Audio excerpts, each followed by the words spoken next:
예배 마치면 로비에서 커피 또 교제하시고요. 10분 후에 리더 인턴들은 아멘노래에서 모여서 잠깐 오리엔테이션 기도하겠습니다.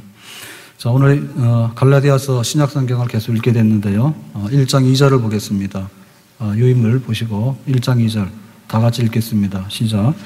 함께 있는 모든 형제와 더불어 갈라디아 여러 교회들에게. 자, 갈라디아서는 말할 것 없이 갈라디아 교회들에게 보낸 편지가 되겠습니다. 그러면 갈라디아 여러 교회들 그랬는데 갈라디아는 지명입니다. 예를 들면 경기도 교회들에게, 그럼 경기도에 수많은 교회가 되겠죠. 그래서 그 당시에는 편지를 회람을 했어요. 이렇게 돌려서 이렇게 쭉 봤습니다. 자, 그러면 갈라디아 교회들은 구체적으로 어떤 교회들이 있느냐? 그 지역마다 가면 비시디아 안디옥 교회가 있고요. 그 다음에 이고니온의 교회가 있고요. 그 다음에 루스드라의 교회가 있고요. 그 다음에 더베의 교회가 있어요. 그럼 이건 언제 설립된 교회들이냐, 주로? 바울이 1차, 2차, 3차 선교를 하죠. 그럴 때 이제 1차 선교는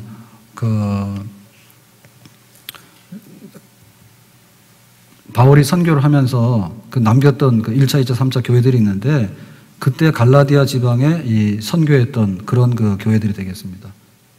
그러니까 바울이 설립한 그 교회들을 쭉 돌아볼 때 교회에 문제가 생겼다, 그런 소식을 듣게 된 거예요.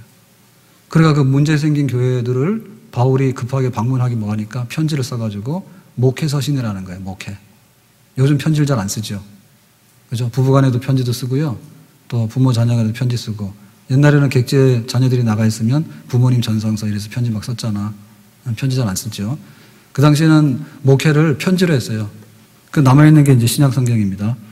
자, 그러면 이거는 바울이 이제 왜 쓰게 됐냐라고 할 때 유대주의자들이 들어와가지고 예수님을 믿고 구원받는 것만으로는 부족하다. 그러니까 율법을 행해야 된다. 이제 이런 얘기를 하게 된 거예요. 그러니까 교회가 복음을 가지고 있는데 또 다른 율법을 거기다 덧붙였어요. 그러니까 그런 상황에서 지금 이 갈라디아 교회들에게다가 편지를 쓰게 되는 겁니다. 그래서 갈라디아서의 대주제는 이신 득의 혹은 이신 칭의 그러죠. 그죠? 그러니까 로마서하고 내용이 주제가 같다라고 볼 수 있겠어요. 이신, 믿음으로 말미암아서 득의, 의를 얻는다. 혹은 칭의, 의롭다함을 받는다. 그게 이제 갈라디아서의 대주제가 되겠습니다. 이것은 한마디로 말하면 율법의 멍에에서 벗어나는데 우리의 행위로 벗어나는 게 아니라 하나님 앞에 믿음으로 의롭다함을 받는다, 이런 얘기입니다. 그래서 한편으로 보면 믿음으로 의롭다함을 받는 것은 율법의 모든 요구사항으로부터 자유한 거예요. 그래서 의를 자유라 그러든 자유하다. 그래서 이 갈라디아서는 자유의 대헌장이다. 자유의 대헌장이다. 그래서 이 갈라디아서를 제일로 아끼고 좋아한 사람이 누굴까요? 루터입니다. 루터가 로마서 1장에 믿음으로 말미암아 의롭다함 받는다. 그 은혜를 받아서 하나의 종교교육의 회부를 들죠. 그러니까 로마서와 함께 루터가 제일 좋아했던 게 이 갈라디아서예요. 믿음으로 구원받는다는 얘기를 갈라디아서가 굉장히 하고 있거든요. 그래서 루터가 말하기를 나는 갈라디아서하고 결혼했다. 그렇게 얘기했다고. 그 정도로 이제 믿음의 구원의 교리를 잘 드러내는 책이다. 그렇게 보겠습니다. 자, 그래서 이제 전체로 보면은 이신득이 믿음으로 구원받는다, 의롭다함 받는다, 그 얘기를 했고, 그 다음에 이제 이 얘기를 뒷받침하는 바울의 자서전적인 얘기들이 있어요. 내가 어떻게 예수를 믿게 됐고, 그 다음에 믿음으로 구원받는 것은 어떻게 되는 거다라고 하는 자기 주변의 얘기들을 거기다가 덧붙여서 이제 하게 되고요. 그 다음에는 그러면 율법이라는 건 뭐냐? 율법이라고 해서 폐기된 것이냐라고 할 때 율법은 폐기된 게 아니다. 십자가의 복음하고 율법은 어떤 관계에 있는가? 그러니까 우리가 믿음으로 구원받되 율법을 준행하는 것은 구원받는 수단으로 하는 게 아니라 구원받은 다음에 그리스도의 장성한 분량까지 성장할 수 있는 성화의 수단으로서 율법은 여전히 유효하다. 이제 이런 얘기를 하게 되고요. 그래서 이제 우리가 성령의 열매를 많이 맺어야 된다. 그래 갈라디아에서 유명한 게 성령의 9가지 열매 있죠, 그죠? 성령의 9가지 열매를 맺어라. 그런 얘기들. 그러니까 교리적인 면하고 생활의 실천적인 면하고를 다 어울러 가지고 할 수 있는 그런 메시지가 여기 들어있다 그렇습니다. 자, 그러면 1장 4절 밑에 절 가서 보겠습니다. 시작. 그리스도께서 하나님 곧 우리 아버지의 뜻을 따라 이 악한 세대에서 우리를 건지시려고 우리 죄를 대속하기 위하여 자기 몸을 주셨으니, 한마디로 말하면 복음이란 게 뭔가 이거다. 하나님 아버지가 우리의 죄를 다 해결하는 데 있어서 우리 인간의 의가 없기 때문에 의로운 사람은 하나도 없나니 아무도 없다 했잖아요. 그러니까 하나님의 아들을 대신해서 보내가지고 하나님의 아들이 대신해서 십자가에서 죄값을 받아 하나님의 심판 저주를 받았다. 그래서 그거를 믿는 자들은 하나님의 아들 예수님께서 죽으셨지만은 죄값에 대해서 믿는 자들은 나 자신이, 믿는 사람 자신이 죄를 탕감받은 것처럼 그렇게 간주해 주신다. 카운트해 주신다는 말이죠. 네. 그러니까 죄에 대한 계산서를 우리에게 주는 게 아니라 하나님의 아들에게 줘가지고 죄값을 다 지불해라. 그래서 죄값이 지불됐다는 걸 우리가 확인하고 믿고 사인만 해주면 내가 죄값을 지불한 것처럼 여겨주겠다. 그게 바로 이제 우리가 받은 복음이에요. 아멘? 그러니까 갈라디아 교회가 그렇게 쓴 거예요. 그러니까 모든 교회들은 그렇게 쓰는 겁니다. 모든 교회들은 십자가의 복음을 전하면 하나님과 우리가 어떻게 화해할래? 우리 힘으로는 안 돼. 그런데 하나님의 아들 예수님께서 대신해서 하나님의 저주를 받으셨어. 그러니까는 믿는 자들마다 하나님께서 우리를 의롭다 하셔가지고 더 이상 너희들에게는 죄값을 물을 게 없다라고 선언해 주시는 거. 거기에 근거해서 우리가 의롭다함 받아서 구원받는다. 모든 교회들이 그렇게 썼습니다. 네. 그런데 어느 날 이상한 일이 생겼다 얘기죠. 자, 밑에 6절입니다. 시작. 그리스도의 은혜로 너희를 부르신 이를 이같이 속히 떠나 다른 복음을 따르는 것을 내가 이상하게 여기노라. 그러니까는 이 복음으로 쓴 교회가 어느 날 다른 선생들이 들어와가지고 거짓 선생들이 다른 복음을 전하는 거예요. 그러니까는 믿음으로 구원받는 것은 너무 싱겁지 않냐. 아무것도 안 하고 그냥 예수님이 내 죄를 없앴다. 그걸 믿는다니까는 너는 죄가 아니다라고 하니까 자기는 한 게 아무것도 없잖아요. 그러니까 율법이 있잖아. 너 그 율법을 행해야 돼. 이래가지고는 거기다가 덧붙였죠. 그죠? 그러니까 변질된 다른 복음을 전했다는 말이죠. 그러니까 사람들이 여기에 영향을 받아가지고 그러면 우리가 이 다른 복음을 쫓아가야 된다 해가지고 교회가 교리적으로 탈선을 하게 된 거예요. 그러니까 이것이 이상한 일인데 바울로 볼 때는 기가 막힌 일이죠. 그죠? 우리가 역주행을 하더란 말이에요. 역주행을 하더라도 예를 들면은 물에 빠져 죽는 놈을 건져냈어요. 자기는 수영도 못해 건져냈어. 네. 그랬더니 하는 말이 떡 나와서 하는 말이 내가 들어가서 내가 또 수영해서 나오겠다는 거예요. 만약에 그 길로 또 가게 되면 어떻게 돼요? 또 죽는 거죠. 그죠? 그런데 자기가 힘이 없어가지고 다 죽게 된 놈을 바깥에서 건져냈더니 나와서 큰 소리 치기를 나는 저기 들어가면 내가 수영해서 또 나올 수 있더래. 이렇게 하게 되면은 이거는 봐줄 수 없는 거잖아요. 그러니까는 기가 막히고 이상한 일이지. 우리가 빚진 게 굉장히 많은데 갚을 수 없으니까 탕감시켰단 말입니다. 채무 관계가 없다. 이렇게 해서 영 해가지고 다 보냈단 말이에요. 그랬더니 말하기를 내가 돈 벌어서 다 갚을래? 라고 만약에 딱 들어와가지고 그런다면 뭐죠? 네가 정신이 있냐? 네 평생에 그 빚진 거 못 갚아. 그러더라도 큰 소리 치는 거예요. 내가 갚을 수 있어. 라고 한다면 뭐냐? 이거 완전히 뭐예요? 살려놨더니 죽으러 가는 길로 또 가게 되는 거잖아요. 그러니까 그런 현상이 지금 이 갈라디아 지방에 있는 교회들에게 번져나가고 있다. 그래서 바울이 여기에 대해서 단언하는 겁니다. 8절입니다. 밑에 시작. 그러나 우리나 혹은 하늘로부터 온 천사라도 우리가 너희에게 전한 복음 외에 다른 복음을 전하면 저주를 받을지어다. 하나님이 기껏해서 살려놨더니 다시 율법으로 너희들이 의로워지는 거야. 그러니까 율법도 더 해야 돼. 라고 갖다가 이게 뒤섞어 놨잖아요. 그게 결국에 뭐냐면 하나님이 살려놓은 놈을 다 죽게 만드는 거죠. 그러니까 이런 일을 도대체 누가 했냐? 이거는 거짓 선생들도 그렇고 만약에 천사라 하더라도 이런 잘못된 복음을 전해가지고 살려놓은 사람을 다시 죽음의 길로 끌고 간다면 그거는 저주받아 마땅하다. 아멘? 그러니까 하나님께서 하나님의 아들 예수님을 희생시켜가지고 구원시켜 놓은 일에 관해서 우리가 그거를 다르게 해가지고 또 사람들을 구원해서 떨어져 나가게 해서 하면은 그거는 정말 십자가의 복음을 변질시키는 것만큼 큰 죄가 없다 그겁니다.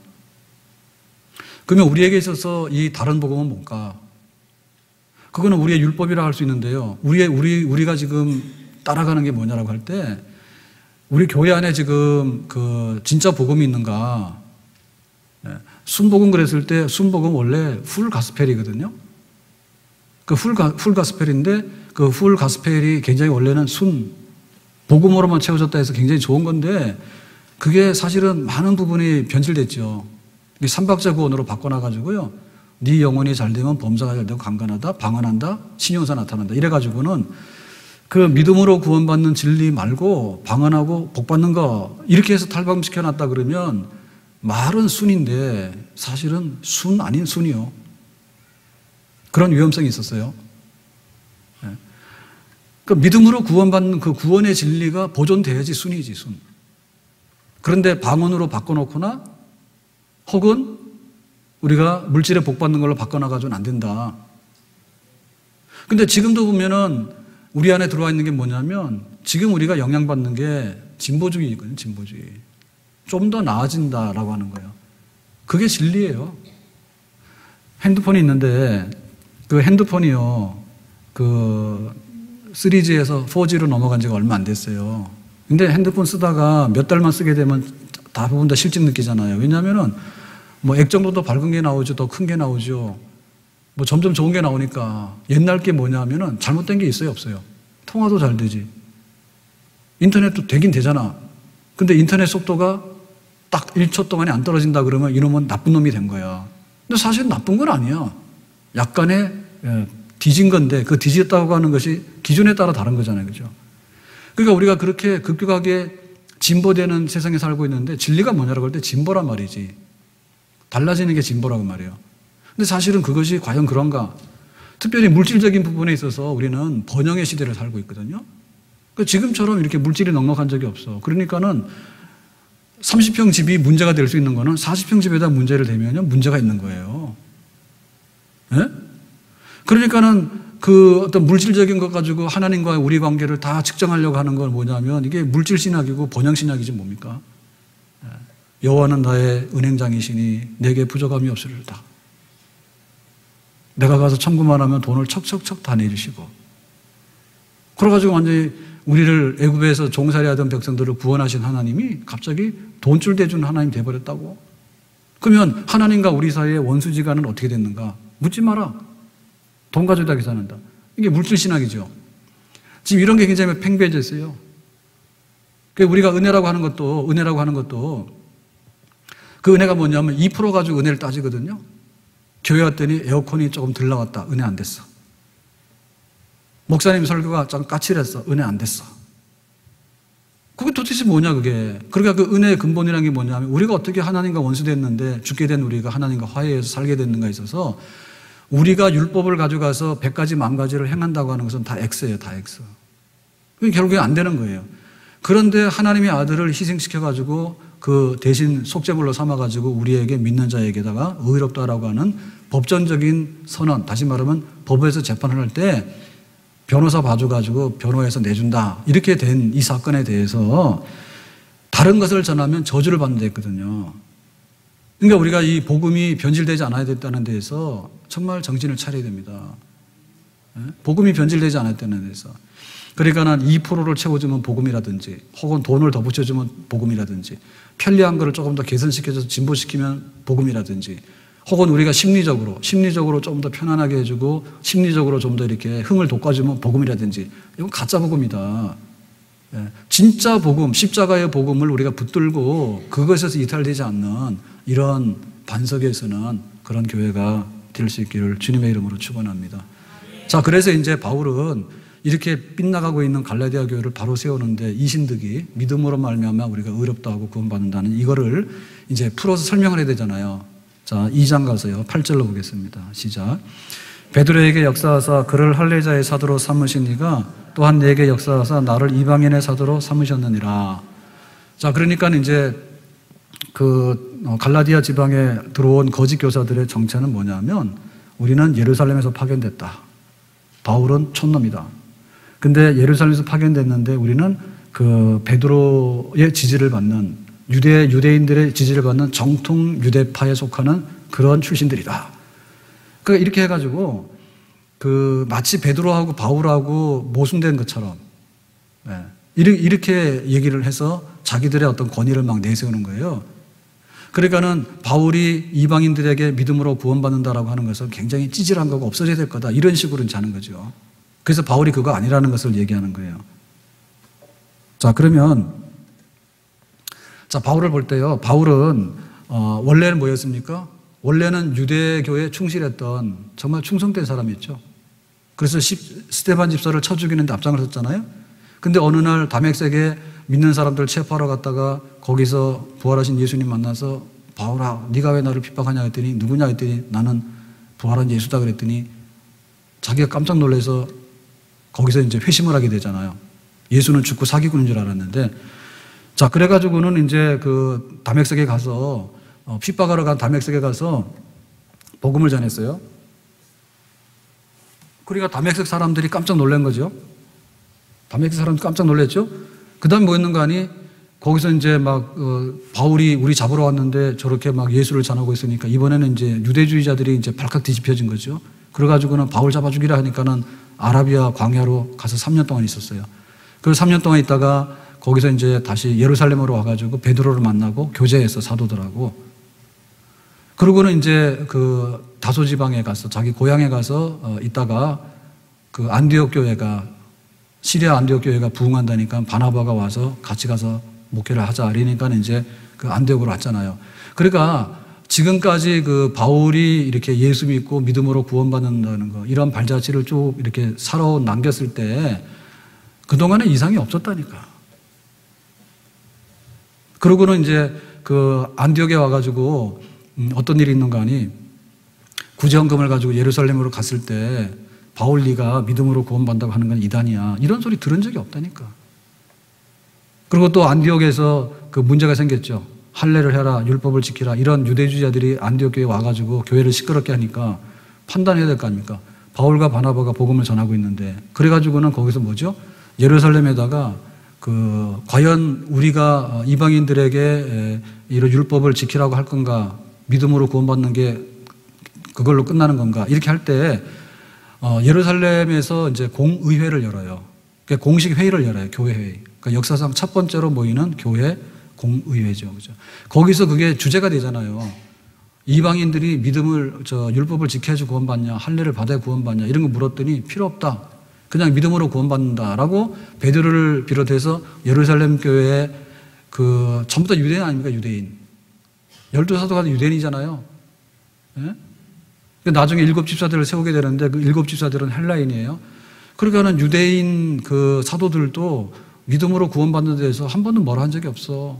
교회를 했는데 다만 목매달아 죽인 피채 먹는 그런 거는 하지 마라. 그러니까 괜히 그 유대인들한테 자극적으로 그렇게 할 필요 없다. 그런 건 조심하되 믿음으로 구원받는 거 옳다라고 했어요. 그러니까는 바울이 그 믿음으로 구원받는다는 것을 그 아주 초질관, 처음부터 이렇게 계속적으로 해가지고 예루살렘과도 이렇게 연결이 되고 또 검증도 받고 공식적인 회의도 하고 이래가지고 갈라디아에 와서 복음도 전하고 이렇게 했단 말이죠. 그러니까는 뒤늦게 갈라디아 지방에 뛰어든 이 유대주의자들이 와가지고 율법도 행해야 된다라고 말하는 거는 맞지 않는 얘기다.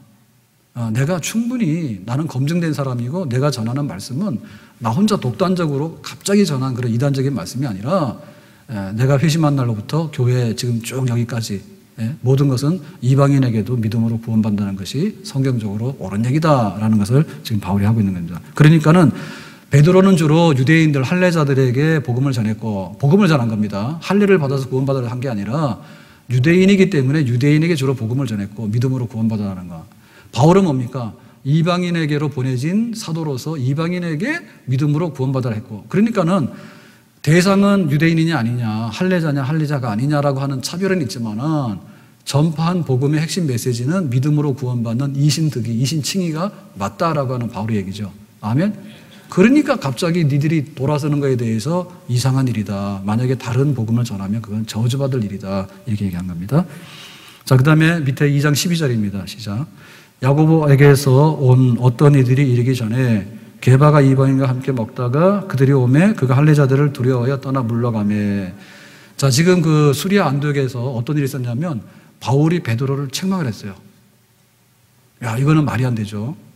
네, 베드로는 수제자입니다. 근데 바울은 12제자에 끼지도 못했고 나중에 이제 이렇게 부름받은 제 13번째 사도인데 어떻게 감히 이 바울이 베드로를 책망합니까? 근데 베드로가 뭐 했는가 하면 그 이방인들하고 음식을 먹고 있는데, 그런데 그 야고보에게서 온 사람, 예루살렘에서 온 사람들이 딱 오니까 바울이 태도를 딱 바꿔서 그 부정한 사람들하고 부정한 음식을 먹는데 나는 아니다라고 하는 식으로 외식을 했어요. 그러니까 이방인들하고 함께 음식 먹는 게 더럽다라는 식으로 이렇게 그 행동을 딱 갑자기 바꾸니까 바울이 그 자리에서 그런 거예요. 네가 왜 위선을 떠냐? 음식 먹는 거하고는 아무 관계가 없다. 그런데 이방인하고 먹던 무슨 음식을 먹든 간에 그것이 하나님 앞에 무슨 그게 구원받는데 그게 공로가 되고 구원받는데 무슨 그게 걸림돌이 되냐. 아무것도 없는데 왜 네가 그런 그 외식을 하고 위선을 떠냐 해가지고 바울이 베드로를 신랄하게 책망을 해요. 그러니까 베드로가 잘못해가지고 찍소리 못하고 야단을 다 맞았지 그날. 그러니까 그런 거를 놓고 볼 때 지금 내가 전한 이 이신득이라고 하는 이 믿음으로 구원받는다고 하는 진리가 베드로도 잘못하면 혼났는데 그러니까 이 얘기가 맞지 않느냐. 그러니까 갈라디아 교회가 이신득이에서 벗어나는 것은 베드로가 책망받았듯이 니들도 책망받고 그 진리 안으로 다시 돌아와야 될 일이다. 지금 바울이 그렇게 권위 있게 권면하고 있는 겁니다. 그건 맞는 얘기입니다. 자, 그래서 2장 16절에 중요한 구절인데요. 다시 한번 다 같이 보겠습니다. 사람이 의롭게 되는 것은 율법의 행위로 말미암음이 아니요 오직 예수 그리스도를 믿음으로 말미암는 줄 알므로 우리도 그리스도 예수를 믿나니 이는 우리가 율법의 행위로서가 아니고 그리스도를 믿음으로 의롭다함을 얻으라 함이라. 율법의 행위로서는 의롭다함을 얻을 육체가 없느니라. 자, 여기 보면 의롭다 하는 것은 뭐예요? 율법을 행함이 아니라 예수 그리스도를 믿는 것으로 의롭다함을 받는다. 자, 여기서 의롭다함 받는다는 것은 뭐냐면요. 자, 우리가 세례를 이렇게 주잖아요. 세례를 줄 때 예를 들면 침례교에서는 제세례를 합니다. 제세례. 2번, 3번 반복해서 세례를 할 수 있습니다. 침례교에서는. 근데 우리 장로교에서는 제세례를 안 합니다. 한 번 세례를 받았으면 다시 세례를 안 줍니다. 세례를 인정할 뿐이죠. 그리고 우리가 세례를 할 때는 침례교에서는 침례탕이나 강에 데리고 가서 침수를 시켜버려요. 물속에 집어넣었다 끄집어내요. 근데 우리는 그렇게 하는 게 아니라 그냥 물을 뿌려서 씻었다라고 하는 의미만 전달하면 세례가 된다 이렇게 말해요. 근데 그거는 침례교에서 하는 건 뭐냐면 상태를 두고 하는 얘기예요. 그러니까 믿음으로 구원받고 나서 네가 얼마나 많이 변했느냐, 네 생활이 얼마나 많이 변했느냐의 상태, 정도를 두고서 세례를 말하는 거야. 그러니까 한때 은혜가 돼가지고 와서 나는 예수 믿고 세례 받았으면 이랬는데 이 사람 타락했잖아요. 타락하다가 다시 돌아왔어. 옛날에는 막 이렇게 술도 좀 먹고 그랬어. 세례를 받아도. 근데 이번에 술 끊었어. 술 끊은 그념으로 세례를 또 받겠다. 또 줘야 돼. 상태라고 하는 것은요. 근데 우리가 주는 세례는 그게 아니고요. 상태에 근거한 것이 아니라 예수님의 십자가의 피로 네가 씻어졌다. 그것을 믿음으로 인해 가지고 하나님의 법정에서 너에게는 내가 죄를 묻고 싶지 않다. 하나님의 아들 예수 그리스도에게다 죄를 다 물어가지고 그 죄값을 내가 받아냈다 아버지가. 그러니까 너에게는 죄 묻고 싶지 않으니까 너는 의롭다라고 선언한 거 있죠. 그것을 믿는다고 하기 때문에 그 믿음을 가지고서 우리가 세례를 주는 거예요. 내 생활의 상태를 가지고서 얘기를 하는 게 아니라. 그러니까 무엇을 근거하는가 따라 다르거든요. 그러니까 우리가 여기서 이신득이 믿음으로 말미암아 의롭다함 받는다라고 하는 그 의로움이라고 하는 것은 뭐냐? 의라고 하는 것은 그거는 법정적인 선언이에요. 그러니까는 내가 내 상태가 의롭다라고 하는 그런 내 의의 상태를 근거해서 의가 있는 게 아니라 만약에 의라고 하면요. 예를 들면 우리 아이들이요. 너 청소해 그랬더니 집안 정리했잖아요. 그러면 아이들 수준으로 정리를 하면 어느 정도가 될까요? 난장판 아니면 정리가 된 거지. 애들 수준은. 그죠? 그러면은 중고등학교 댕기는 애한테는 뭐예요? 집안 정리 좀 해. 그럼 뭐예요? 뭐 어느 정도 이렇게 뭐 가지런히 해놓을 거 아닙니까? 그런데 정리 좀 해 그랬을 때 돈 받고 와서 정리해주는 이런 회사 있잖아. 그런 데서 하면 어떻게 돼? 머리카락 한 올도 있으면 안 되지. 이렇게 해서 창문 같은 데도 이렇게 탁한 먼지 나면 안 되지. 그거는 수준이 다 다른 건데 우리가 의롭다함 받았다라고 하는 것은 우리의 수준을 근거해서 하는 게 아니라니까. 이건 뭐냐면 법에서요. 판단할 때 너는 의롭다고 하니까 이제 너는 죄 없는 사람이 됐다라는 것이지 이 사람이 나가서 죄 없이 살아야 한다는 뜻은 아니에요. 예? 그래서 그거를 justification 그랬는데 의롭다함을 받은 겁니다. 의롭지 않아요. 그런데 예수님의 그 탕감을 봐가지고 너에게 내가 죄를 묻고 싶지 않으냐. 그러니까 넌 의롭다함을 받은 사람이니까 피동태에 피동. 의롭다함이라고 하는 선언을 그냥 있는데 받은 거야. 내가 얻어낸 게 아니라. 그래서 이 의하고 의롭다함을 받았기 때문에 세상에 나가서 내가 좀 각성을 해가지고 의로운 상태로 돌아가는 거하고는 다른 얘기죠. 그러니까 의로운 상태로 돌아가야 되죠. 그래서 오늘 오전에도 그런 게 있잖아요. 새 사람을 입으라. 말도 똑바로 하고 마음의 감정도 조절할 줄 알고 그 다음에 일하더라도 일을 왜 해서 어떤 사람을 도와야 되는지 알아라. 그런 얘기했죠. 그죠? 그러니까 우리가 의롭다함 받았다는 데서 흔들리는 건 뭔가 하면 재판장이 의롭다라고 선언해 주는 거에 대해서 받았다라고 생각하면 흔들릴 리가 없어. 우리가 지금 재판에 소환이 안 됐잖아요. 만약에 재판이 소환이 되더라도 뭔가 이렇게 기소해야 되잖아요. 죄목이 뭐고 증거가 뭐고라고 하니까 재판이 걸리는 거 아닙니까? 그죠? 그러니까 우리는 지금 이렇게 있는 상태는 뭐예요? 법으로 볼 때는 의롭다함 받은 상태죠. 의롭지 않으면 잡으러 오잖아, 지금. 근데 누가 고소 고발해가지고 뭐 법정에다 갖다 세워놓고 털고 이런 걸 안 하니까 뭐 문제 없다고 보는 거죠, 그죠? 그러나 우리가 다 다니면서 완벽하게 퍼펙트한 건 아니에요. 예? 가다가 막 딴짓도 하게 되고요. 뭐 자기도 모르게 막 이상한 짓도 하게 되고 그런 거예요. 그러니까 내가 의롭다함 받은 것은 뭐냐면 내가 율법이라고 하는 것을 행했다. 율법의 1, 2, 3, 4 율법 항목이 있는데 여러분 10계명 그러잖아요. 10계명을요. 한 계명마다 10개를 하면 100계명이 되는 거예요. 그런데 또 그걸 쪼개면요. 한 계명이 1000가지도 될 수 있어요. 예? 그러니까 나중에 일하지 말라 했는데요. 우물에 빠진 건 어떻게 되냐. 우물에 빠진 거. 그런 것도 문제가 되죠. 예? 사람이 빠지면 안 건지고 개가 빠지면 건지고 그러면 안 돼요. 예, 사람이 빠지면 건져야 됩니다. 근데 또 주일날이라 가지고 사람이 빠졌는데 살려주세요 하는데 우리는 예배 드린다고 오면 안 돼.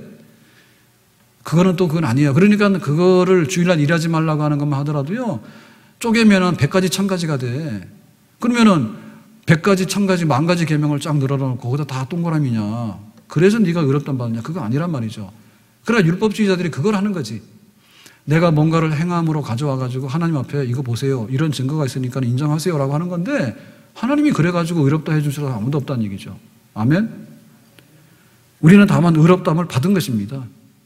그러니까 내가 율법의 행위를 가지고서 나를 자랑하는 게 아니라 십자가의 공로를 내가 믿음으로 받아들인 것. 그것으로 의롭다함을 받아서 우리의 의롭다함 받은 것은 그 누구도 흔들거나 그 누구도 와서 고자질하거나 그 누구도 와서 훼손시킬 수 없는 그런 완전한 은줄로 믿습니다.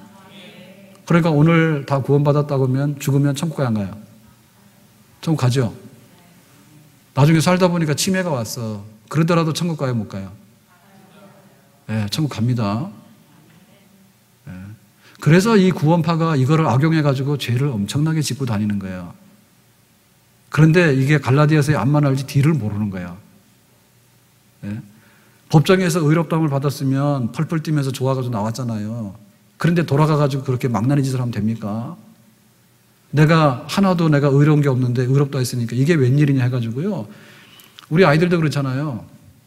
아이들도 철들라 그러면요. 이게 엄마한테 오늘 맞을 각오를 했단 말입니다. 그랬더니 내가 널 용서해줘. 딱 그랬더니 가서 감동받아서 공부를 하면요. 철드는 아이예요. 그런데 오늘 이만큼 했잖아요. 엄마가 또 매를 들었어. 그러면은 몸으로 때운다 해가지고는요. 맞고 버티면요. 하나도 변화가 안 돼요. 내가 맞을 만큼 맞았으니까. 그리고 반발심이 더 이러는 뭐냐면 내가 한 대 맞아야 되는데 2대 맞았대서 억울하게 해서 분을 품어. 그거 안 되는 아이들이고요. 빗나간 아이들이에요, 다.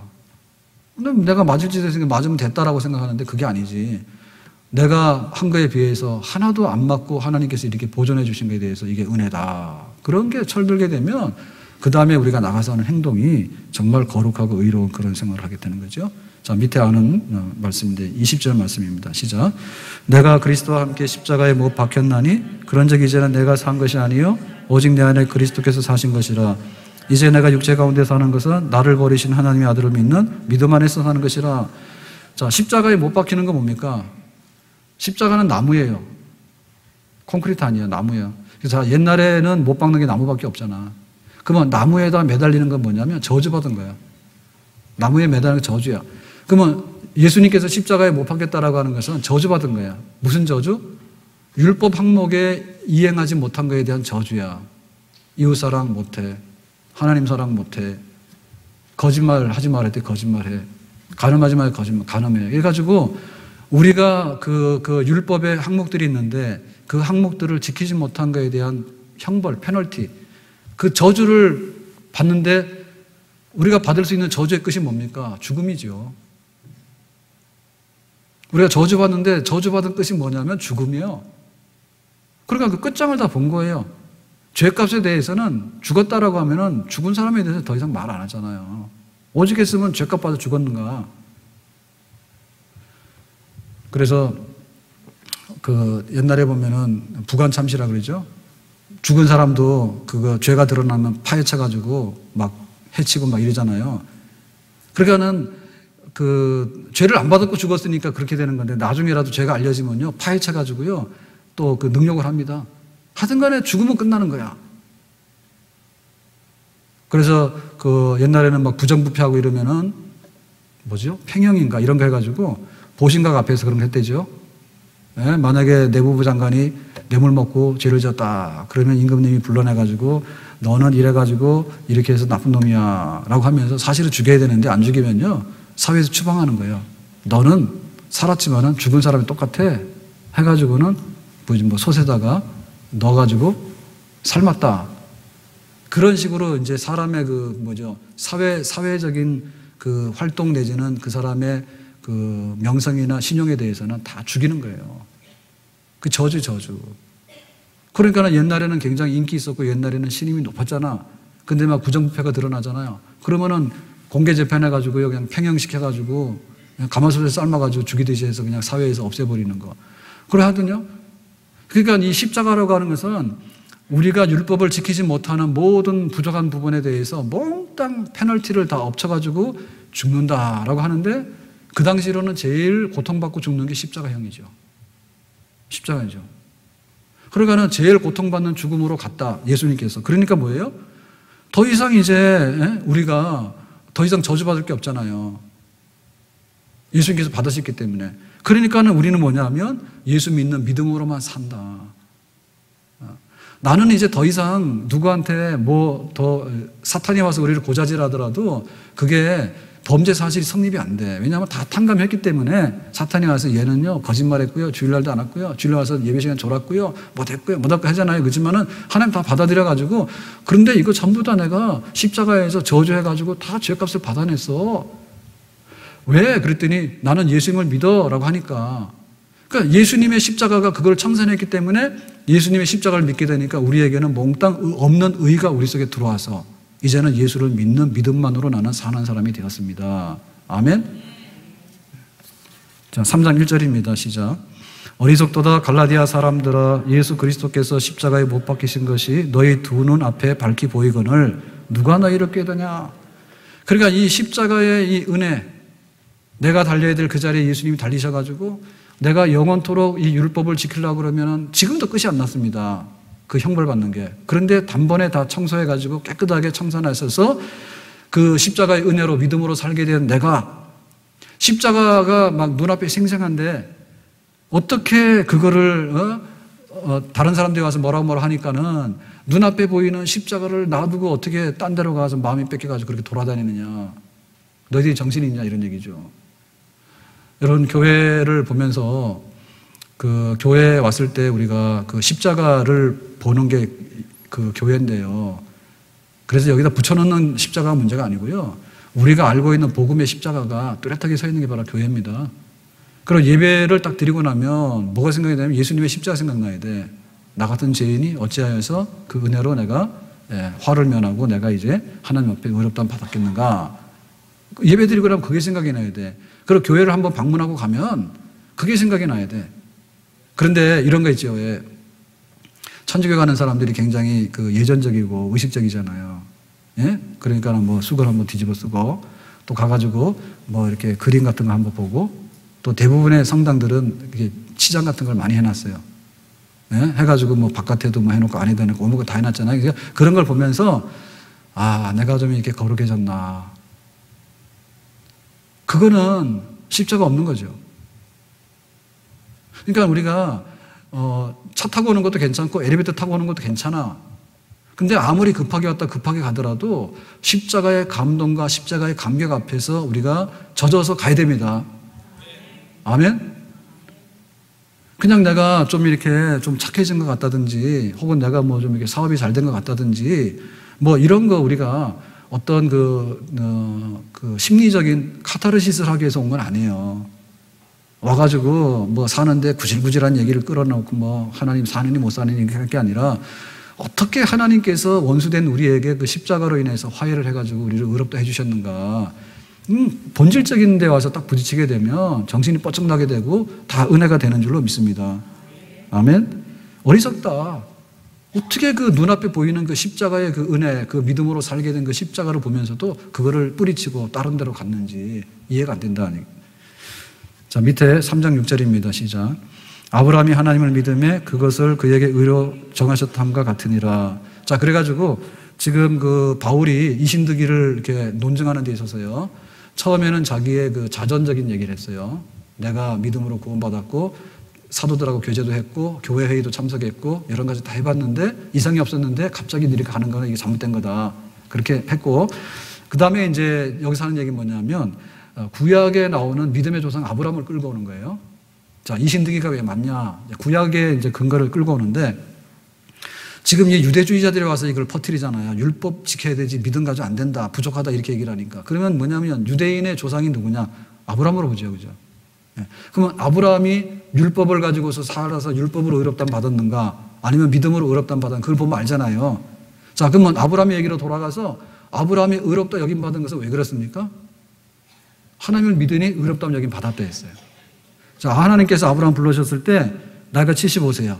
그런데 너 가나안 땅에 가게 되면 큰 민족을 이루고 자손들이 번창하게 될 것이고 막 이렇다 했거든. 근데 나이가 100살이 됐는데 아브라함이 자식도 하나도 없었잖아요. 어느 날 자식이 없어가지고 자기 집에 있는 종이 있죠. 자기 집에 종을 가지고 네가 상속해라 막 이러고 있어요. 그랬더니 하나님께서 아브라함아 네가 그러면 안 돼. 너가 믿음을 가지고 끝까지 약속의 아들을 얻어서 그 하나님의 약속을 이루어야 돼. 해가지고 바깥으로 끌어내가지고 하늘의 별을 보라 했다. 지금 자식이 하나도 없잖아요. 근데 하늘의 별을 셀 수 있냐? 셀 수 없다 했잖아요. 그렇게 많은 자손들 너에게 줄 것이다 해가지고 나이가 100살 때 아브라함에게 이삭이라는 아들이 태어났어요. 그러니까 아브라함은 뭐죠? 율법을 행해가지고 하나님께서 네가 굉장하네. 그러니까 내가 너에게 아들을 주겠다 준 게 아닙니다. 정말 자기는 태가 끊어졌죠. 자기 부인 사라가 이게 잉태할 힘이 끊어졌잖아요. 할머니가. 그랬는데 하나님께서 아브라함의 믿음을 보시고 자녀가 태어나도록 해가지고 하늘의 별같이 빛나는 그런 아브라함 믿음의 조상이 된 거예요. 그러니까 아브라함은 하늘의 별을 본 믿음을 가지고서 의롭다 함 여김 받은 사람이지. 그러니까 유대주의자들이 와서 유대인이기 때문에 율법이 있으니까 율법을 지키고 말아. 이거 다 가짜다 이거. 그래서 그걸 논증하게 된 겁니다. 자, 그러면은 24절로 가서요. 그러면은 도대체 율법이라고 하는 것은 쓸 자리가 뭐냐? 24절에 시작. 이같이 율법이 우리를 그리스도께로 인도하는 초등교사가 되어 우리로 하여금 믿음으로 말미암아 의롭다함을 얻게 하려 함이라. 그러면 율법이라고 하는 것은 이거는 아주 완전히 존재해서는 안 되는 악이냐라고 할 때 악은 아니다는 얘기죠. 자, 초등교사라 했어요. 초등교사. 자, 초등교사가 초등학문을 가르치는데 이게 대학교 가서 강의하는 건 아닙니다. 그러니까는 우리가 구원받는 데 있어서 그 십자가 앞에 나가서 내 죄를 내놓고 내 죄가 내 스스로 씻을 수 없기 때문에 예수님의 피로서 다 탕감받았다라고 하는 이 진리를 얻는데 율법이 굉장히 긍정적으로 기여를 많이 해요. 자, 율법이 없으면 너 간음했다라는 말이 성립이 됩니까? 간음이 뭔데? 개념이 없는데 어떻게 성립이 돼요? 우리가 네가 죄를 범했다라고 말하면 법이 돼야 돼요. 입법이 돼야 돼요. 네? 우리 현수막 오늘 없으니까 속이 시원하죠. 교회 앞에. 보셨어요? 또 저거 붙이고 다니는 분은 저를 욕할지 모르겠지만 그냥 주말만 되면 그냥 새까맣게 붙여놓으니까 지금 뭐 이마트 뭐 앞에 가면 난리가 났습니다. 엄청나게 붙여놨는데 매주마다 그러잖아요. 금요일 밤이나 토요일 되면 싹 붙이고 가고 그러거든요. 그래서 너무 심하니까 좀 어떻게 하라 했더니 어제 오전에 뗐던가 봐. 구청에서. 그랬는데 저걸 보면은 그 법이라고 하는 것은요. 그랬어요. 저거 좀 단속을 해달라. 그러면 또 그러잖아요. 단속 열심히 하고 때리고 답이 오잖아요. 그래서 뭐라고 했냐면 자기 집에 붙어 있는 불법 현수막은 우리가 뗄 수 있는 권한이 있느냐. 만약에 없으면 권한을 달라. 이러고는 이제 질의를 놨어요. 잘했죠? 그 뭐 자기 집 앞에 눈도 치우라고 하는데 자기 집 앞에 눈도 치우라. 자기 집 앞에 눈이 얼음이 되면 사람이 넘어가다 다치잖아. 그러면 불법한 거를 구청에 공무원들이 다니면서 하는데 자기들이 업체에다 용역을 주거든요. 용역 준 업체가 붙이는 사람이 많으니까 떼는 게 힘들어요. 더 많이 붙어. 떼는 것보다 붙는 게 더 많아. 그래서 답이 왔는데 이러더라고요. 8월 달부터 주말에도 이 단속하는 과 있죠. 여기서 근무한답니다. 여기만 그런 게 아니라 뭐 킨텍스 가면 난리래요. 벌금이고 뭐가 없대. 그냥 이렇게 뭐 광고하느라고. 그런 자기들 이게 너무 안 되니까 8월 때라도 그걸 8월부터 한다고 얘기를 하고 또 한 가지는 뭐냐면 그러면 자기 집 앞에 있는 불법 현수막은 우리가 그냥 걷어치우면 안 되냐. 남의 집은 모르고 우리 집 앞에다 갖다 걸어놓은 것도. 그랬더니 그거 하게 되면은 경범죄에 그 처벌될 가능성도 있으니까 조심하라고 왔더라고. 그래서 그게 무슨 말인지 몰라서 물어봤어요. 네, 모든 대변인은 방호일 목사님입니다. 네. 그래서 물어봤더니 김포인가 어디서 그런 걸 했대요. 조례를 만들었대. 그래서 우리도 그랬지. 조례를 좀 만들어라. 없으면. 조례는요 엄청나게 많습니다. 고양시에. 만들면 되는 거예요. 그래서 그 김포인가 어디서 했는데 갖다 붙이는 사람 입장에서는요 또 그거 갖다 걸었나 봐. 자기가 한 거에 대해서 단속할 수 없는 사람이 뗐다고 뭐 이렇게 했든지 하여튼 간에 뭐 문제가 있는가 봐. 그래서 조심하라 하더라고. 그래서 지금 뭐 국가적으로나 뭐나 이런 그런 어떤 그 법 체계가 정비가 안 됐으니까 법 체계를 지금 바로잡아야 된다 이런 얘기 하더라고. 그러니까는 요는 뭐냐면 아무리 잘못된 것 같아도요 법이 없으면 잘못을 할 수가 없어요. 누가 얘기를 해 그거를. 그러니까는 예수님의 십자가가 모든 불법한 죄를 딱 모아놓고 거기다가 형벌을 가하는 거거든요. 그러면 모든 죄를 모아놓고 거기다가 형벌을 가하는데 율법이 없으면은 어느 죄가 여기 있어? 아무것도 없지. 간음을 해도 간음이 죄가 아니라고 하면 죄가 아니지 그것도. 거짓말해도 거짓말이 죄가 아니라면 거짓말이 죄가 아니지. 그러니까는 율법이라고 하는 것이 뭐냐면 우리를 십자가 앞으로 끌고 가는 초등교사는 된다 그거예요. 그러니까는 이게 박사학위 논문은 못 써요. 다시 말하면 율법을 가지고 다 행해가지고 100점 돼가지고 논문을 써가지고 통과해서 나는 의로움이라고 하는 졸업장을 못 받아 아무도. 그런데 내가 뭐가 잘못되어 있는가를 알려주는 거는 훌륭하다고 이게 율법이. 아멘? 그러니까 율법은 그 기능으로 준 거라는 거지. 근데 유대인들이 착각을 한 거야. 율법으로 의롭다함 받는 수단으로 준 게 아니라 율법으로 우리의 허물이 얼마나 많은가를 깨닫고 죄를 가지고 십자가 앞에 나와서 내가 이런 죄가 있으니 나는 못 갚으니까 예수님이 대신 갚아주세요 라고 내미는데 율법이 동원되는 거다 그 말이죠. 아멘? 그래서 율법도 나쁘다라고 하면 안 됩니다. 다만 율법을 이용하는 목적에 있어서 우리의 어떤 교만함으로 인해 가지고 그 율법으로 의롭다함 받는 수단으로 둔갑시키는 것은 우리의 교만의 소치예요. 우리가 겸손하게 내 죄를 발견하는 수단으로 볼 때는 율법은 훌륭하다 그 말이죠. 그래서 우리가 진짜 이 교회가 은혜가 되려면 율법이 바로 선포돼야 돼요. 율법이 바로 선포돼야 되지 내가 뭘 잘못한 걸 알고 하나님 앞에서 내가 예수 십자가 믿어서 구원받는 걸 알지. 하나님의 법이 뭔지를 모르게 되면 그래서 아까 그런 겁니다. 2%라고 하는 게 교회 왔는데 뭐하러 왔냐? 2% 하러 왔다. 2%. 우리 집에 연봉이 3,000인데 약간 올려서 4,000으로 만들어 왔다고요. 교회를. 이 터무니없는 게 어디 있어요? 예? 자, 모니터가 굉장히 좀 검은가 봐요. 저 보이는 게.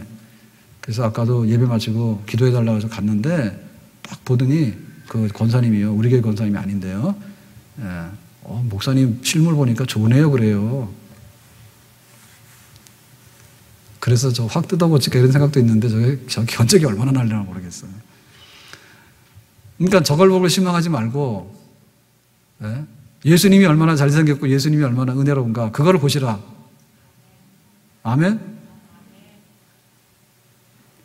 그러니까는 이게 교회가 율법이 선포 안 되다 보니까 그냥 뭐 피장파장이야.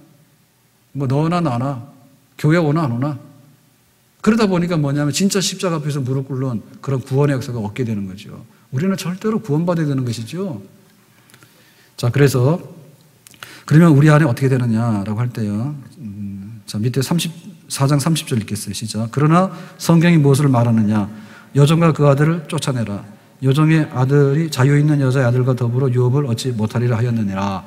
자, 아브라함이 이제 뒤늦게 그 이삭을 낳았는데 이삭을 낳기 전에 약속의 아들이잖아요. 그 은혜의 아들이잖아요. 믿음의 아들이잖아요. 이삭 낳기 전에 몸종 하갈에게서 이스마엘이라고 하는 아들을 낳았죠. 예, 종에게서 그 종의 아들을 낳았잖아요. 그러니까 그게 바로 율법이에요. 그러니까 율법이 먼저 있고 나중에 십자가 복음 은혜가 왔어. 그랬는데 이 이스마엘이 하갈의 아들, 종의 아들 이스마엘이 이 이삭을 갖다가 괴롭히고 해코지했다고. 그래서 집에서 충돌이 딱 되니까 하나님께서 내보내라 해가지고 이놈을 내보냈죠. 그러니까 뭐냐면 그 우리가 믿음으로 십자가로 구원받는다 하면요, 율법으로 구원받는다라고 하는 것이 우리의 길잡이는 됐거든요. 율법이라는 것이. 그러니까는 그놈들이 득세해가지고 이 십자가로 믿음으로 은혜로 구원받는다는 데 대해서 진 누를라 해요. 와서 야, 어떻게 그냥 하나도 숟가락도 안 들고서 네가 그래 밥을 먹을 수 있니? 적어도 믿으려면 이런 거 정도는 해가지고 이런 게 돼야지 그래도 의롭다 하는 것이지. 완전 깡패잖아. 너 완전 사기꾼이잖아. 완전히 막 파산 나가지고 너는 막 이렇게 신용 불량자잖아. 너는 막 학교 문 앞에도 못 가봤잖아. 막 그런다 그러니까 와가지고. 그렇지만은 그건 잘못된 거예요. 네. 하나님 앞에서 우리가 구원받고라고 하는 것은 우리의 과거 문제가 안 되기 때문에 우리 앞에 있는 율법이나 이런 것들이 와가지고 우리를 막 공격하거나 그럴 것이 없더래요. 완전히 제거돼야 될 그런 것입니다. 아멘. 자, 그런데 우리에게 과제가 있다는 얘기죠. 자, 5장 그 13절의 말씀인데요. 시작. 형제들아 너희가 자유를 위하여 부르심을 입었으나 그러나 그 자유로 육체의 기회를 삼지 말고 오직 사랑으로 서로 종노를 하라. 자, 이래가지고 자유라고 하는 것은 믿음의 의, 은혜, 구원, 영생 이런 겁니다. 자, 이런 걸 받았으니까 자유했어요. 구원을 받았어. 그럼 어떻게 된다고요? 나가서 그 자유를 가지고 방종함으로 쓰고 방탕함으로 쓰는 기회로 삼지 말고 사랑으로서 서로 종노릇하고 섬김으로써 그 자유를 쓰도록 해라 라고 하는 얘기죠. 아멘? 그러니까는 법정에서 의롭다함 받은 것은 우리의 공로나 자랑이 한 푼도 거기 개입이 안 됐습니다. 그런데 풀려나서 바깥으로 나가면 어떻게 살아야 돼요? 풀려나 바깥에 살면은 내가 자유함을 얻은 것만큼에 대해서 귀하게 살아서 그 자유를 가지고 좋은 데로 써야 되겠죠. 아멘? 만약에 돈 주고 풀려났잖아요. 그러면 돈 자랑하느라고요. 또 가서 죄 지으면 됩니다. 또 잡혀오면 또 돈 내면 됩니다. 근데 우리가 지금 하나님 앞에 죄라고 하는 것은 목숨인데 우리는 죽어버리면 다시 갚을 수 있는 목숨이 없어요. 그러니까 우리 목숨 못 내놨으니까 예수님 목숨 내놓은 거 아니에요? 예수님 목숨 내놔서 우리가 살았잖아요. 그럼 나가서 어떻게 해야 돼? 목숨 걸고 의롭게 살아야 되겠죠. 생활에 있어서. 아멘? 내 목숨을 내놓고 의를 얻어야 되는데 내 목숨을 내놓을 수 없으니까 예수님의 목숨을 내놨잖아. 그냥 공짜로 예수님이 가지고 의롭다함 받았잖아. 그랬으면은 내가 어떻게 살아? 만약에 우리가 그 간이식이라든지 뭐 콩팥 이식이라 이런 거 했는데 딱 죽어놨더니 주는 사람은 눈 빼서 줬습니다. 진짜 자기 눈 빼가지고 간도 빼가 줬단 말이야. 그랬더니 그냥 그거 하자마자 가서 막 술 먹고 가서 또 방탕한 짓 하고 온갖 다 하는 거예요. 그럴 수 있겠어요? 만약에 장기 매매가요 자기 돈으로 했으면요 그러든 말든 사실은 그게 윤리적으로 지 노릇이니까 지가 하는 거죠. 근데 그것이 자기가 얻은 게 아니잖아요. 왜냐하면 사람의 눈이 하나밖에 없고 장기가 하나밖에 없는데 자기 생명을 내서 줬는데 그거는 돈으로 사고 이런 게 아닙니다. 그러니까 그야말로 내가 생명값 10개를 해야 되는 겁니다. 아멘? 그래서 우리가 이 자유를 가지고 어떻게 하나님의 백성답게 거룩한 삶에 이룰 것인가라고 하는 성화의 명령이 우리 속에 있는 것입니다. 아멘? 자, 그런데 그 성화의 관계에 있어서는요 굉장히 지루하지만 치열한 전쟁이 필요하다. 밑에 17절인데요. 시작. 육체의 소욕은 성령을 거스리고 성령은 육체를 거스리나니 이 둘이 서로 대적함으로 너희가 원하는 것을 하지 못하게 함이니라. 그러니까 우리가 그 법정적인 의를 얻었지만은 실제적인 의를 얻으려고 그러면은 우리 안에 저항하는 세력이 굉장히 많아요. 그게 바로 육체의 소욕이에요. 그러니까 육체의 소욕이 이 성령의 소욕을 가로막아가지고 예수 믿어서 우리가 성령을 받았지만 이 성령의 세력이 약하다고. 육체의 소욕 강하다고. 여기에 긴장 관계가 있고, 여기에 충돌 관계가 있는, 갈등 관계가 있는 거예요. 그러니까 이 성령의 소욕에 붙들리도록 힘쓰고 애쓰는 게 있어야 돼요. 이것은 구원받은 다음에 이루어지는 거예요. 내가 행위를 해가지고 갈등을 겪어서 행위를 해가지고 내 행위의 공로로 인해서 구원받고 의롭다함 받는 게 아니고 공짜로 그냥 구원을 받게 되고 의롭다함 받게 되면 우리 안에 이 성령의 소욕이 커가도록 하는 구원 이후의 삶에 대해서 우리가 의지적인 노력을 성령과 연합해야 됩니다. 아멘? 그러니까 육체의 소욕대로 따르지 말고 성령의 소욕대로 따라야 된다고. 이 성령의 소욕대로 따르다 보면 뭐가 되냐면 성령의 열매가 나오는 거예요. 사랑, 희락, 화평, 오래 참음, 자비양성, 충성, 온유, 절제, 그런 열매가 나오게 되는 겁니다. 그러니까 혼동하지 마라. 구원받게 되는 것은 믿음으로 의롭다함 받는 것이 맞고, 믿음으로 의롭다함 받게 되면 방종하고 방탕하고 자유하니까 막 게으름 부릴 게 아니라 하나님 앞에서 내가 어떻게 이 성령의 소욕을 따라서 열매를 맺을 것인가에 관해서 치열한 전쟁을 하고 치열한 노력을 하는데, 성화에서는요 야곱은 환도뼈가 부러졌어요. 예? 야곱은 환도뼈가 부러져서 자기가 이스라엘이 되는, 탈바꿈하게 되는 그런 내용에 있어서는요 우리 교회가 얼마나 지켜야 돼. 십자가가 필요 없는 구원이라는 게 아니라 십자가를 붙드는 구원인데, 구원받고 나서 우리가 어떻게 그 그리스도의 장성한 분량까지 도달할 것인가. 오늘 2부 예배 때 강철원 장로님 기도하셨나요? 2부 예배 때 그랬죠. 근데 강 장로님이 이렇게 그리스도의 장성한 분량까지 성장하라고 지난주에 말씀을 주셨는데 살다 보니까 그리 못한 것 같고 이렇게 기도를 하시더라고. 그래서 내가 은혜를 받았어요. 교인들마다 이러면 내가 설교하기가 할 거가 없겠다 내가. 강 장로님은 한턱 쓰셔야 됩니다. 어떻게 그런 말씀을 받았는데 내가 그렇게 살고 그 다음 주에 기도를 와서 하는데 그렇게 살지 못하는 것에 관해서 하나님 우리를 긍휼하게 달라고 하는가. 그러니까 좀 나아지는 겁니다. 은혜 받았다 그러는데 장성한 분량까지 도달하랬더니 자기는 장성한 분량까지 도달하려고 한 번도 안 한 거야. 가가지고 몸무게 느나 이런 거나 보고 돈 들어오는 거 없나 이런 거나 보고 왔지 언제 장성한 분량까지 올라가는 걸 노력했냐고. 그러니까 그런 치열한 노력을 해야 되는데 교회가 그런 피 흘리는 노력을 해야 됩니다. 우리가 기도 한 번 더 하려고 하면 얼마나 힘든지 몰라요. 내가 못하던 거를 말씀 한 번 지키려고 하면 얼마나 힘든지 몰라. 우리가 말 바뀌려고 그러면 얼마나 힘든지 모르고 이 감정에 대해서요 폭발시켜가지고 파괴시키지 않으려고 하면 얼마나 힘든지 몰라. 내가 노동을 하는데 돈을 많이 번다고 행복해지는 게 아닙니다. 절대로. 옛날에 굉장히 행복했어요. 그런데 지금 내가 돈을 적게 벌더라도 내 손으로 벌어서 내가 구제할 수 있는 사람이 되는 것은요 과제예요, 과제. 그러니까 그런 거에 대해서 우리가 치열하게 노력을 해야 되고, 그것은 믿음으로 의롭다함 받으려고 하는 노력이 아니라 믿음으로 의롭다함 받았기 때문에 당연히 하나님 앞에서 내가 감동적인 내 삶에 성령님의 소욕을 내가 순응해 드리는 그런 일이기 때문에 우리가 거기에 크게 힘을 쓰고 노력을 해야 될 줄로 믿습니다. 자, 밑에 16절 읽고 마치겠습니다. 이후로는 누구든지 나를 괴롭게 하지 말라. 내가 내 몸에 예수의 흔적을 지니고 있노라. 자, 지금 바울은 왜 괴롭습니까? 갈라디아 지방을 우리가 이렇게 1차 선교, 2차 선교 하면서 바울이 다니면서 복음을 전했잖아요. 그래서 십자가의 복음으로 그 구원받는다고 하는 이런 거를 교회를 세웠잖아. 그런데 뒤에 와가지고 이거 유대주의자들이 와서 흐트러 놓고 교회를 이렇게 막 방탕하게 만들어 놓잖아요. 그러니까는 바울이 지금 얼마나 괴로워? 그리고 지금 바울이 핍박을 받는 이유도 그거야. 유대주의가 말하는 것처럼 율법을 행함으로 구원받아 그러면 바울은 대환영이요. 바울은 지금 유대교의 그 공부를 제대로 한 사람이죠. 촉망받는 유대교의 지도자였어요. 그러면 지금으로 말하면 그냥 막 그 승진 고속도로고 자기 출세 고속도로가 열리는 사람이에요.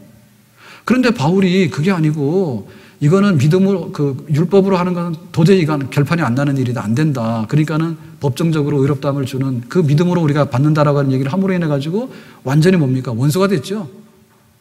바울 죽이기 전에는 밥도 안 먹는 사람들이 수두룩하잖아요. 그러니까 바울이 지금 괴로운 것은 뭐냐면 교회가 그렇게 복음을 떠나가는 것이 괴로운 것이고 그 유대주의자들이 자기를 죽이려고 하고 핍박하는 것이 너무 괴로운 거지 지금. 이제 나를 더 괴롭게 하지 마라 이런 일로. 이런 일을 괴롭게 하지 마라. 내 몸에는 예수의 흔적을 갖노라. 내가 이 신득이 믿음으로 의롭다함 받는 이 진리를 지키는 데 있어서는 예수님의 그 십자가에 그 못 박히는 그런 고난과 그런 괴로움이 있더라도 나는 지금 내가 그걸 감내하고 이 복음을 위해서 내가 순교하고 지키고 나가겠다 했습니다. 아멘. 우리 안에 복음을 사랑하고요. 복음을 위해서라면 내가 어떤 희생이라도 할 수 있는 예수님의 그 흔적이, 십자가의 복음을 지키려고 하는 그 흔적이 내 삶 속에 다 상처로 남아있다고 하는 그 영광스러운 상처를 가지고 복음을 지키고 교회를 세워나가는데, 바울의 그 마음처럼 나의 갈 길 다 가도록 순전한 믿음, 순전한 복음 끝까지 지켜나가고 이 복음 전할 수 있기를 주님의 이름으로 축원합니다. 기도합니다. 하나님